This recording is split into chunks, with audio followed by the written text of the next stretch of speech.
जी, कल हमने ये बात की थी कि डिस्क्रिप्टिव एसे और आर्गुमेंटेटिव एसे का जो पहचान करने का क्या तरीका हो सकता है। हमने ये सीखा था कि जो डिस्क्रिप्टिव एसे होते हैं आमतौर पर वो फ्रेज की फॉर्म में होते हैं, मुकम्मल सेंटेंस नहीं होते। कभी मुकम्मल सेंटेंस हो जाते हैं पर मोस्टली जो है वो फ्रेज की फॉर्म में होते हैं। ठीक है, उसके अलावा ये किसी का अगर माइक ऑन है तो प्लीज़ ऑफ कर लें उसको।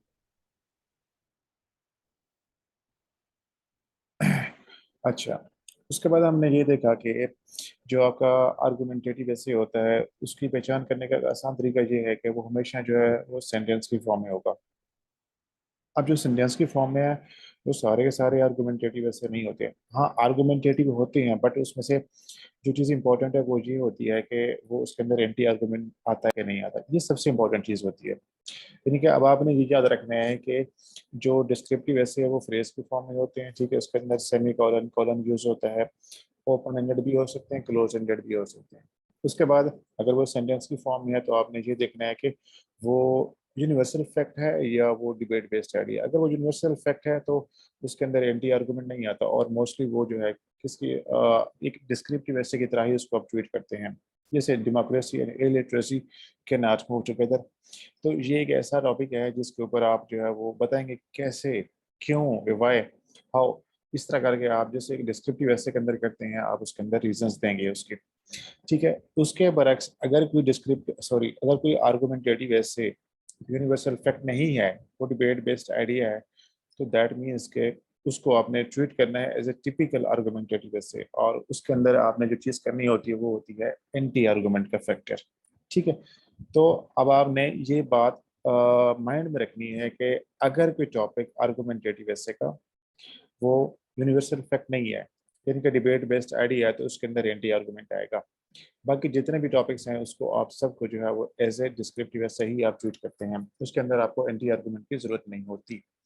जैसे मैंने आपको मिसाल दी थी, ग्रेट नेशंस विदाउट वॉर। ठीक है, ये वाला जो है वो आपका एक स्टेटमेंट भी है लेकिन बेसिकली इसको आप ट्रीट करेंगे एज ए डिस्क्रिप्टिव ऐसे। ठीक है, do not waste water even if you are at a stream. तो ये भी एक सेंटेंस की फॉर्म है बट ये एक आर्गुमेंटेटिव की तरह ट्रीट होगा आपका। ठीक है, क्योंकि ये फैक्ट है, इसको आप इनकार नहीं कर सकते, इसको आप जो है वो रिफ्यूज नहीं कर सकते आप। हाँ जी, रिकॉर्डिंग ऑन है। ठीक है, अच्छा। अब हम यही देखते हैं कि जब हमने ये डिसाइड कर लिया कि ये एक डिबेट बेस्ड आइडिया है और हमने उसके अंदर एंटी आर्गुमेंट भी देना है, तो अब उसको मैनेज कैसे करना है, उस तरह के ऐसे को डील कैसे करना है, हैंडल कैसे करना है, कहाँ कहाँ पे तब्दीली आएगी उसकी। देखें, हमारा जो सबसे पहला काम होता है जब टॉपिक को हम सिलेक्ट करते हैं तो उसके बाद हमने क्या करना होता है, स्टेटमेंट ऑफ टॉपिक बनाते हैं। तो आपका जो आर्गुमेंटेटिव ऐसे है, डिबेट बेस्ड आइडिया है, उसके अंदर आपकी जो स्टेटमेंट है उसमें आपने क्लियरली एक स्टांस लेना होगा। मैं आपको यहाँ पे एक टॉपिक लिखता हूँ, ठीक है, ताकि आपको आसानी हो जाए।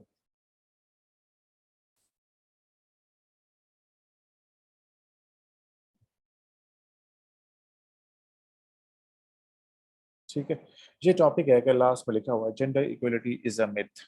ठीक है, ये एक टॉपिक है। हम इसको उस प्रोसेस से गुजार के देखते हैं। नंबर वन, हमने ये देखना है कि क्या ये डिस्क्रिप्टिव है या आर्गुमेंटेटिव है। तो हम अगर इसको देखें तो ये एक आर्गुमेंटेटिव है क्योंकि ये सेंटेंस के फॉर्म में। अब हमने ये देखना है कि अगर ये आर्गुमेंटेटिव है तो क्या ये यूनिवर्सल फैक्ट है या डिबेट बेस्ड आइडिया। तो अगर हम इसको देखें तो इसमें हमें ये नज़र आता है कि gender equality is a myth, ये एक ऐसा टॉपिक है जो कि फैक्ट नहीं है, जो रियलिटी नहीं है। ठीक है, इसके ऊपर डिबेट हो सकती है, इस पर जो है वो किसी बंदे की राय डिफरेंट हो सकती है दो बंदों से। ठीक है, तो हम इसको ये कहते हैं कि ये एक डिबेट बेस्ड आइडिया। और जब हमने ये डिसाइड कर लिया कि ये डिबेट बेस्ड आइडिया है तो उसके बाद जो हमने काम करना है सबसे पहला वो है स्टेटमेंट ऑफ टॉपिक बनाना। तो आपने जब भी डिबेट बेस्ड आइडिया लेना है उसके ऊपर ऐसे करेंगे तो उसके अंदर जो स्टेटमेंट है उसमें आपने क्लियरली एक स्टांस लेना होता है। आप उसको सपोर्ट भी कर सकते हैं, उसके अगेंस्ट भी जा सकते हैं। आप ये कह सकते हैं कि gender equality is a myth, आप इसके साथ भी जा सकते हैं। आप ये भी कह सकते हैं कि gender equality is not a myth. ठीक है, आप ये भी कह सकते हैं। अब इसके अंदर मजीद आप ऐड करेंगे, यानी कि अगर आप ये कहते हैं कि जेंडर इक्वलिटी मिथ है तो आप थोड़ा सा ऐड करें कि there are various manifestations that show that gender equality still remains a myth. ठीक है, अगर आप इसके ब्रैक्स जा रहे हैं, अगर आप इसको सपोर्ट नहीं करते, आप कहते हैं कि gender equality is not a myth because because there is still wide separate inequality among genders. तो आप उसको थोड़ा सा जो है वो उसके अंदर एक डायरेक्शन देंगे, उसके अंदर आप जो है वो अपनी तरफ से कुछ चीज़ ऐड करेंगे जो बेसिकली आपके स्टांस को सपोर्ट करेगी। तो आपने ये बात याद रखनी है कि आपने क्लियरली स्टांस लेना है, ठीक है? आपके अंदर या तो सपोर्ट करेंगे या उसके अगेंस्ट जाएंगे। इसके अंदर आमतौर पर जो आपका आर्गुमेंटेटिव ऐसे होता है, डिबेट बेस्ड आइडिया, उसमें स्टेटमेंट भी बहुत लंबी नहीं होती, शॉर्ट होती है, कॉम्पैक्ट होती है, कंसाइज होती है, और उसके अंदर आपका स्टांस क्लियर ही नजर आता है। जब आपने स्टांस ले लिया, उसके बाद अगली चीज़ क्या करनी है, आपने आपने आउटलाइन बनानी है। जब आउटलाइन बनाएंगे तो बिल्कुल उसी तरह स्ट्रक्चर सारे का सारा वैसे होगा, ठीक है? उसके अंदर कोई तब्दीली नहीं आती, बस थोड़ा सा फर्क आता है वो एंड के ऊपर कहाँ पे आता है। अब इस तरह के ऐसे की जो आउटलाइन है वो हम कैसे स्ट्रक्चर कर सकते हैं, इसको हम देखते हैं। मैं आपके सामने जो है वो इसको हम वर्ड पे आपके सामने मैं इसको करके दिखाता हूँ ताकि आप लोगों को आसानी हो जाए।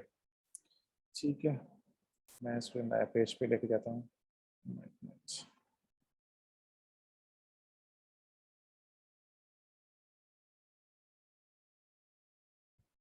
हम लिखते हैं कि gender equality is a myth. ठीक है, स्क्रीन शो हो रही है ना सबको? ठीक है, मैं यहाँ पे चैट को खोल लेता हूँ। Gender equality is a myth, ठीक है। अब आपने क्या करना है, आउटलाइन की हेडिंग देनी वैसे ही। उसके बाद आपने जो है वो नंबर 1 हेडिंग देनी है इंट्रोडक्शन की। ठीक है, अब मैंने आपको बताया था कि आपने जब स्टेटमेंट लिखनी है तो अब उसको आपने किसके नीचे लिखना है, इंट्रोडक्शन के नीचे लिखना है। ठीक है, इसको आप जो है वो बोल्ड कर लें अगर आप करना चाहें तो। अब यहाँ पे सारी चीज़ें एक साथ आ जाती हैं, तो एक मिनट, मुश्किल हो जाती है। अच्छा जी, इसको हम बोल्ड करते हैं, अंडरलाइन करते हैं इसको। ठीक है, ये आपका इंट्रोडक्शन है, और ये उसके नीचे आप स्टेटमेंट ऑफ टॉपिक लिखेंगे। ठीक है, अब हम फर्ज करते हैं कि आप एक स्टांस लेते हैं। स्टांस क्या होगा, यस या नो होगा आपका, या तो आप सपोर्ट करेंगे या आप उसके अगेंस्ट जाएंगे। अब मैं ये कहता हूँ फॉर एग्जांपल कि जेंडर इक्वलिटी मिथ है, ठीक है। जेंडर, मैं कहता हूँ कि gender equality still remains to be a myth because there is yeah there are widespread disparities among genders all over the world over। ठीक है, ये मैंने जो है वो स्टांस ले लिया, मैंने ये कह दिया कि जो जेंडर इक्वलिटी है वो क्या है, वो मिथ है। अब मैंने क्या करना है कि दूसरी हेडिंग देनी है। ठीक है, अगर आप एक्सप्लेन करना चाहते हैं जेंडर इक्वलिटी के आइडिया को, कोई ओवरव्यू का पैराग्राफ देना चाहते हैं तो वो भी आप ऐड कर सकते हैं। एक्सप्लेनिंग या अंडरस्टैंडिंग जो भी कर सकते हैं। ठीक है, एक्सप्लेनिंग जेंडर इक्वलिटी आइडिया, इसके ऊपर आपका एक पैराग्राफ बन जाएगा। आप इसको एक पैराग्राफ की फॉर्म में लेकर आएंगे। ठीक है, सिंगल पैराग्राफ होगा आपका। अच्छा जी। उसके बाद जो आपकी हेडिंग है वो आपके स्टांस पे होगी। आपका स्टांस क्या है, gender equality as a myth. ठीक है, इसके ऊपर आपने जो है वो आर्गूमेंट्स में। तो अब आप मुझे चैट के अंदर बताएं, शाबाश, कि आप क्यों समझते हैं कि जेंडर इक्वलिटी अभी तक मिथ है। ठीक है, क्या क्या रीजंस हैं, क्या क्या फैक्टर्स हैं जिसके बेस पे आप ये समझते हैं कि जेंडर इक्वलिटी अभी भी एक मिथ है। शाबाश, बताएं अपने अपने पॉइंट्स, जैसे आप लोग ब्रेनस्टॉर्मिंग करते थे चैट के अंदर, उसी तरह आप अपने पॉइंट्स बताएं मुझे। वो मैं यहाँ पे नोट करूंगा, और ये कल इसी के ऊपर आप लोगों ने असाइनमेंट करनी है। ठीक है, तो इसलिए आपका कंट्रीब्यूशन इसमें ज़रूरी है। शाबाश, स्टार्ट हो जाए। हाँ जी, आपको क्यों लगता है कि जेंडर इक्वलिटी अभी भी एक मिथ है? तो क्या फैक्टर्स हैं, क्या रीजंस हैं? ठीक है, आप लोगों को आवाज़ आ रही है? Gender gap is in various fields, थोड़ा स्पेसिफिक हो जाए। वेरियस फील्ड्स मतलब देखो ना, बहुत सारी हैं, तो इसके ऊपर आप थोड़ा सा इसको जो है वो आप स्पेसिफाई करें आप इसमें। इन एजुकेशन, शाबाश, बिल्कुल ठीक है। ठीक है, आप इसको करेंगे 3.1, जेंडर गैप इन एजुकेशन। उसके बाद एजुकेशन के बाद जो है वो लेजिस्लेशन। ठीक है, फिर आप कहते हैं पॉलिटिक्स में डिफरेंसेस हैं अभी भी। फिर आप कहते हैं कि वर्क फोर्स में डिफरेंसेस हैं। फिर आप कहते हैं कि इकोनॉमिक एक्सप्लॉयटेशन है। शाबाश। एक्सप्लॉयटेशन है। फिर आप कहते हैं कि हाँ जी, पॉलिटिक्स में हो गया कि एक्सप्लॉयटेशन, डिसीजन मेकिंग, यस, ठीक है, इनइक्वालिटी इन डिसीजन मेकिंग, ठीक है। उसके बाद जो है और बताएं, शाबाश। डिसीजन मेकिंग, लेबर फोर्स हो गया, वर्क फोर्स हो गया, share in labour force, legislation हो गया, एम्प्लॉयमेंट में, शाबाश, एम्प्लॉयमेंट में। उसके बाद जो है वो 3 पॉइंट एम्प्लॉयमेंट के अलावा, यस, इसके अलावा पार्टिसिपेशन इन पार्लियामेंट, वो मैंने कर लिया, पॉलिटिक्स पार्लियामेंट का। हेल्थ वाला है, ठीक है। इसके अलावा आप इसमें जो ऐड कर सकते हैं कि वायलेंस वाला जो है फैक्टर है, ठीक है, वायलेंस का फैक्टर है। उसके अलावा आप कह सकते हैं कि जो क्या होता है इसको, बेसिक राइट्स के बारे में है, ठीक है ना। तो ये बेसिकली 10-11 पॉइंट्स आपके इसके अंदर मजीद भी ऐड हो सकते हैं, आप इसमें कर सकते हैं आप, ठीक है। ये आपने इनको उसी तरह सेंटेंसेस की फॉर्म में अपने स्टेटमेंट ऑफ टॉपिक से कनेक्ट करना है। आप कह सकते हैं कि gender gap in education shows that, मैं इसको लिख के दिखाता हूँ, gender gap in education shows that gender equality is a myth, ठीक है। आप कह सकते हैं कि ठीक है, लेजिस्लेशन के हवाले से आप ऐड कर सकते हैं कि inequality in legislation is another sign of gender inequality, ठीक है ना। इसी तरह आप बाकी पॉइंट्स को कनेक्ट करेंगे, ऐड करेंगे। अब उसके बाद आपने क्या करना है कि आपने अगली हेडिंग देनी है। अब ये हेडिंग बड़ी इंपॉर्टेंट है। इसके अंदर आपने क्या करना है, कोई बता सकता है मुझे, किसी को आइडिया है कि इस हेडिंग में हम क्या देंगे? एनी बढ़िया, अगर किसी ने आर्गुमेंटेटिव ऐसे किया है तो किसी को पता होगा कि हमने आर्गुमेंटेटिव ऐसे में जब हम डिबेट बेस्ड स्टडी करते हैं तो एक चीज़ नहीं करते हैं, वो क्या होती है? वो होती है काउंटर आर्गुमेंट, ठीक है। Looking at the other side. यार स्क्रीन किसको शो नहीं हो रही? सबको शो नहीं हो रही या सिर्फ अमानुल्लाह को शो नहीं हो रही स्क्रीन? जी प्लीज़ बता दें मुझे। मुझे तो लग रहा है कि मैं स्क्रीन शेयर कर रहा हूँ, मेरे पास ऑप्शन शो हो रहा है। ओके, अमानुल्लाह आप आपके शायद स्टेबल नहीं है इंटरनेट, अच्छा चलें। Looking at the other side of the coin, या इसको आप यूँ भी कह सकते हैं कि एंटी काउंटर आर्गुमेंट, ठीक है। अच्छा, अब यहाँ पे बात समझनी है। जब भी आप इस तरह का ऐसे करेंगे, ठीक है, जब भी आप इस तरह का ऐसे करेंगे जिसके अंदर डिबेट बेस्ड आइडिया होगा, तो आपने जो स्टांस होता है, अब आप देखें ना कि आप अपने स्टांस को पहले भी लिख सकते हैं और एंटी आर्गुमेंट को पहले भी लिख सकते हैं, कोई इश्यू नहीं है इसके हवाले से। आप चाहें तो ये जो एंटी आर्गुमेंट्स हैं ये वाला आप इसको शुरू में लेकर आ सकते हैं। आपकी मर्जी है कि आप जो है वो अपना स्टांस है वो पहले लिखना चाहें वो लिख सकते हैं, आपकी मर्जी होती है। लेकिन जो चीज़ इंपॉर्टेंट है वो ये है कि जब आप अपना स्टांस लिख लेते हैं और आपने काउंटर आर्गुमेंट को लिखना है, पहले लिखना है या बाद में, कोई इशू नहीं है। जब भी आप काउंटर आर्गुमेंट को लिखोगे तो उसके ऊपर आप इस तरह की हेडिंग दे सकते हैं, क्योंकि आप देखें ना कि प्रैक्टिस के दौरान आप जो चाहें ट्राई करें, पेपर में अगर आपने करना भी है तो एक ही ऐसे होता है, तो उसके अंदर आप यही वाली हेडिंग यूज कर लें, ये बड़ी सुटेबल सी है, बड़ी अच्छी सी है, ठीक है। Looking at the other side of the coin, counter argument आप इसको कहते हैं। अब इसके नीचे आपने जो है वो है पॉइंट्स देने हैं। अब कितने पॉइंट्स हो सकते हैं, ये बड़ी इंपॉर्टेंट चीज़ है।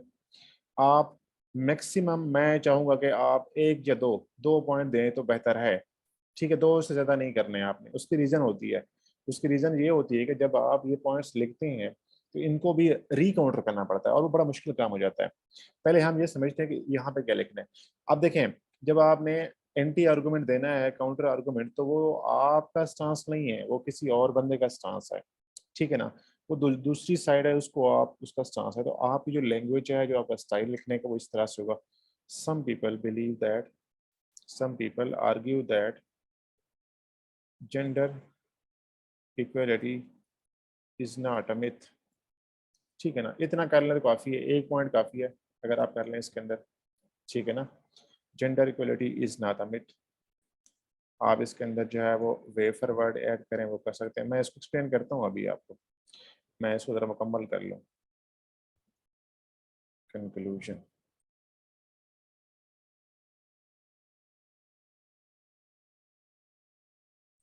अच्छा जी, अब ये जो एंटी आर्गूमेंट वाला पॉइंट है, काउंटर आर्गूमेंट वाला, यार ये अब ये निकाल लेगा आराम से, टेंशन ना लें। ये तकरीबन जो है वो 40 मिनट तो निकाल लेगा। अच्छा, अब देखें ना कि looking at the other side of the coin, counter argument या एंटी आर्गूमेंट जब देना होता है तो उसके अंदर आप एक या दो काउंटर आर्गूमेंट है वो आप दे सकते हैं। ठीक है, इससे ज़्यादा देंगे तो आपके लिए मुश्किल बढ़ती जाएगी। इश्यू नहीं होता कोई, लेकिन आप उसमें जो है वो सेफ ये होता है कि एक या दो दें। उसकी रीज़न ये होती है कि फिर आपने जब पैराग्राफ करनी है, तो मैं कल सिखाऊंगा आपको, तो उसके अंदर आपने ये जो पैराग्राफ इस पॉइंट का लिखना होता है ना, वो डिफरेंट होता है आपके नॉर्मल पैराग्राफ से, और उसके अंदर आपको एक नया आइडिया चाहिए होता है उसको रिकाउंटर करने के लिए।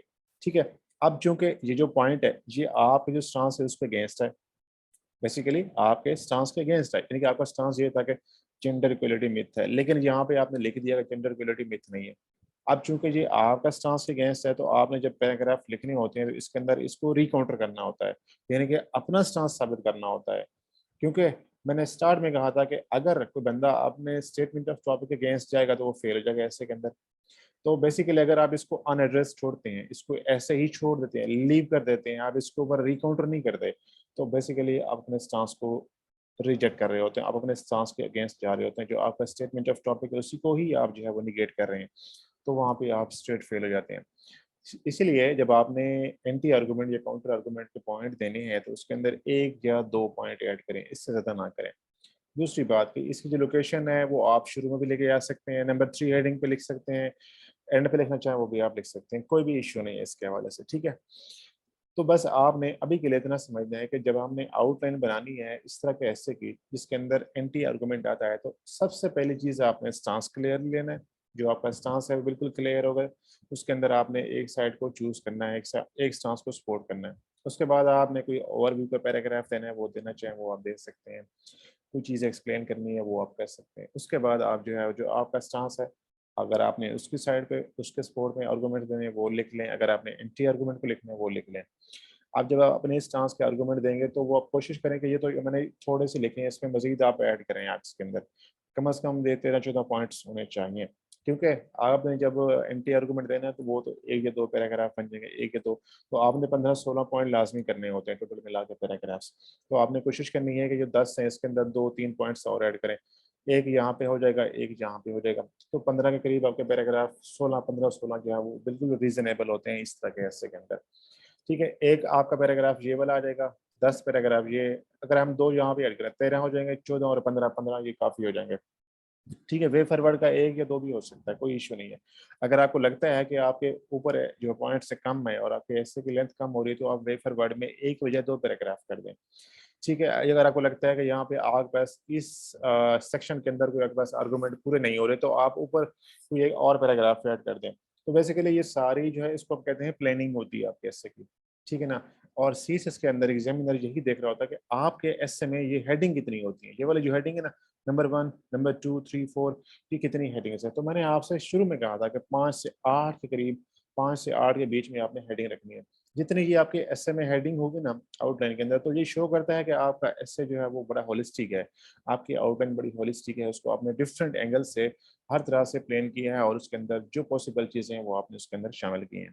ठीक है, अब यही वाली आउटलाइन कल के लिए आप लोगों ने करनी है। ठीक है ना, इसी के ऊपर आप लोगों ने जो है असाइनमेंट बनानी है, सिर्फ कल के लिए ये है कि आप लोग आउटलाइन लिख कर आएंगे। ठीक है, ये मैंने यहाँ पे रफ से लिख दी है आपकी आसानी के लिए। कल हम इसी आउटलाइन को लेकर जो है बॉडी के पैराग्राफ्स करेंगे, उसके अंदर दो पैराग्राफ या एक पैराग्राफ का फर्क होता है, वही थोड़ा सा इंपॉर्टेंट होता है, वहीं पे अगर आपको समझ आ जाएगी तो आपका आर्गूमेंटेटिव रास्ता तो बिल्कुल ठीक हो जाएगा। और कल फिर हम ये भी डिस्कस करेंगे कि जब आपने आर्गुमेंटेटिव ऐसे सीख लिया है, कर लिया है, तो क्या अब आप आर्गुमेंटेटिव ऐसे में इजी फील करते हैं, कंफर्टेबल फील करते हैं या डिस्क्रिप्टिव ऐसे में? तो मैं आप सबसे पूछूंगा अपना नाम जवाब, इसके बाद फिर हम इसको डिसाइड कर लेंगे कि आपने कौन से ऐसे करना है। ठीक है, तो कोई सवाल वगैरह हो आप लोगों का तो आप पूछ सकते हैं। मैं अभी रिकॉर्डिंग को जो है वो ऑफ कर रहा हूँ। ठीक है। Excuse me sir. जी जी। सर ये जो काउंटर आर्गुमेंट देने हैं सर, इसमें सर इस तरह जेनेरिक पॉइंट देने कि some people argue that gender equality is not a myth, या ये दे सकते हैं कि some people argue that gender equality is not a myth due to, मतलब उनका उनका जो रीजन हो, या नहीं मतलब रीजंस पैराग्राफ में सारे एक्सप्लेन करने। हाँ बिल्कुल बिल्कुल, आप रीजन दे सकते हैं। अगर आपके पास रीजन आपको लगता है कि वो रीजन बड़ी कन्विंसिंग है और आपको यहाँ पे लिखनी चाहिए तो आप जरूर लिखें यहाँ पर। लेकिन ये ख्याल रखना है कि वो आपका पॉइंट बहुत लंबा ना हो जाए। ठीक है ना। क्योंकि अभी आप बिल्कुल इनिशियल लेवल पे हैं, तो मैंने आपको समझाने के लिए, आपके सामने के लिए सिर्फ ये दूसरी साइड का आर्गुमेंट यहाँ पे शो किया है। अब जाहिर है जब हम पैराग्राफ करेंगे इसके ऊपर तो हम उसके अंदर जो है वो लिखेंगे कि क्यों, उसके पीछे जो उसके पॉइंट्स हैं, जो उनके आर्गुमेंट्स हैं, वो हम यहाँ पे देंगे, तब जाके उनका केस सामने आएगा। जब उनका केस सामने आएगा फिर उसको रिकाउंटर करेंगे तो अपने सांस से, उसके लिए भी हमें एक नया आइडिया चाहिए होगा। तो अगर आप चाहें तो इसके अंदर जो है वो उसका पॉइंट ऐड कर सकते हैं। ऐसा भी होता है कि समटाइम जो एंटी आर्गुमेंट है उसके ऊपर दो पॉइंट्स आपके पास, कोई अच्छे दो पॉइंट्स हैं, दो आइडियाज हैं, तो उसके दो पॉइंट्स बना लें आप। ठीक है, जैसे मैंने कहा है कि ये पहला पॉइंट बन जाएगा। इसके बाद अगर आप ऐड करना चाहते हैं कोई और पॉइंट तो वो भी आप ऐड कर दें। ठीक है, बस दो से ज्यादा ना करें क्योंकि फिर उसको अगर पैराग्राफ में मुश्किल हो जाएगा आपके लिए। ठीक है जी, और कोई सवाल प्लीज।